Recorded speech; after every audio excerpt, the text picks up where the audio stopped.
current situation in Afghanistan in the context of what's happening in Afghanistan in the near to long term. 4 decades of civil war, the economy till last year was 80% dependent upon international aid. Since Taliban took over on 15th of August 2021, most of the international aid stopped. The agencies have wound up from there, and now basically the diplomatic recognition has not been there. The accounts have been frozen, international accounts have been frozen, so they don't have access to their money lying in the international accounts.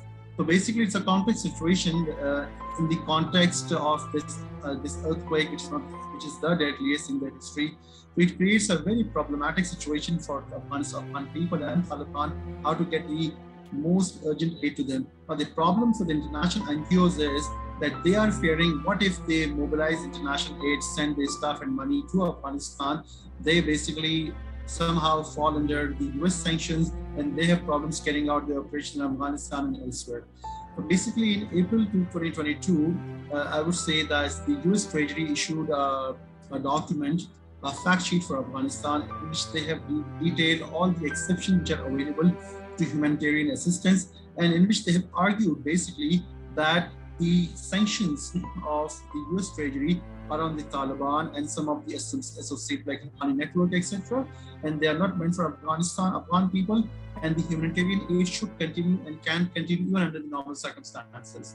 So what I believe basically, as I said, in the given situation, is what we need is a lot of awareness. Basically, international NGOs should look into the legal framework.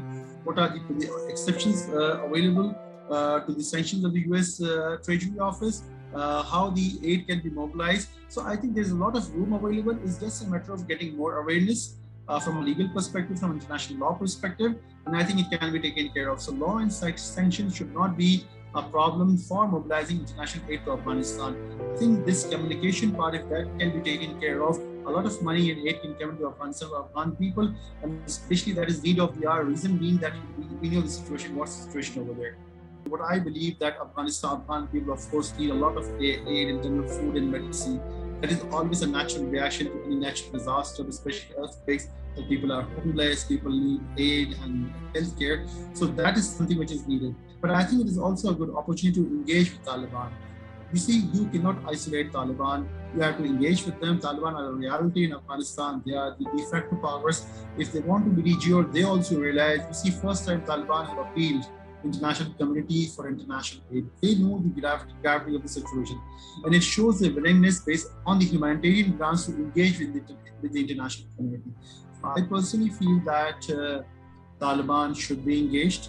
This is a good opportunity to talk with them, to see how they are doing.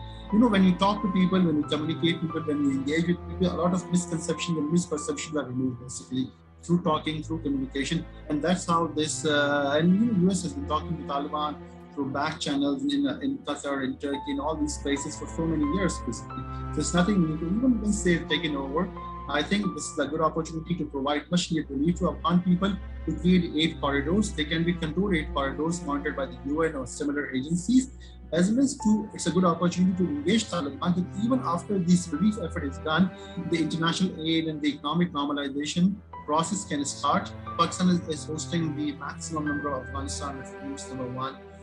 Secondly, Afghanistan is a landlocked country, very few flights over there. The international banking channels are frozen. On the other hand, Pakistan has a very vast network of NGOs, and all of them are not religious NGOs, which some people perceive in the West especially.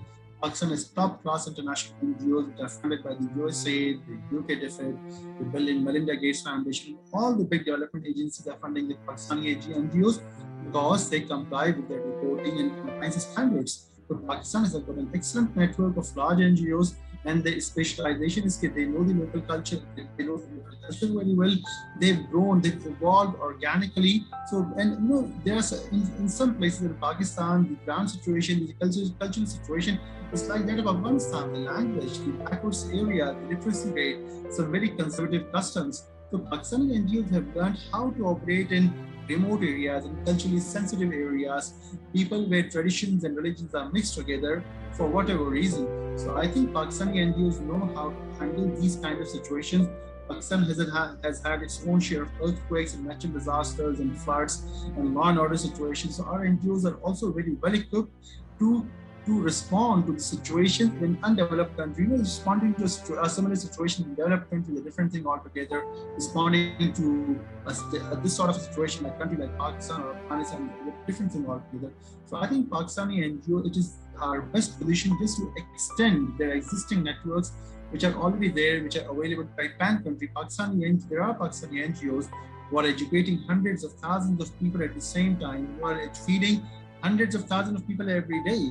So basically, it's not difficult for Pakistani NGOs to extend the networks into Afghanistan. In a very quick note, one of the reasons in Afghanistan or in any earthquake situation is the response time, is the time that is consumed in reaching to the affected people. Afghan people do not have much time, especially in this earthquake situation.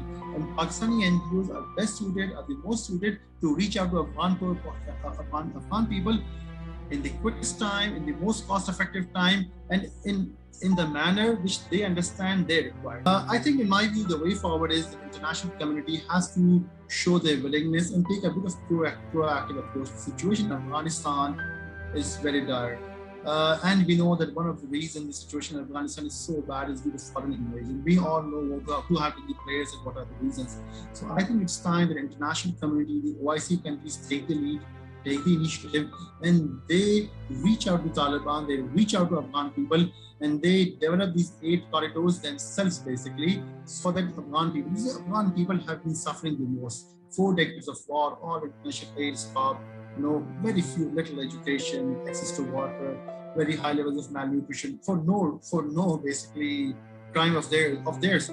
So I think that it's high time to engage with the current regime, to understand them, to educate them, to make them aware of the international requirements, and it's a good time to educate as well, and thus at least initially create some immediate international controlled aid corridors so Afghan people can get the much needed aid.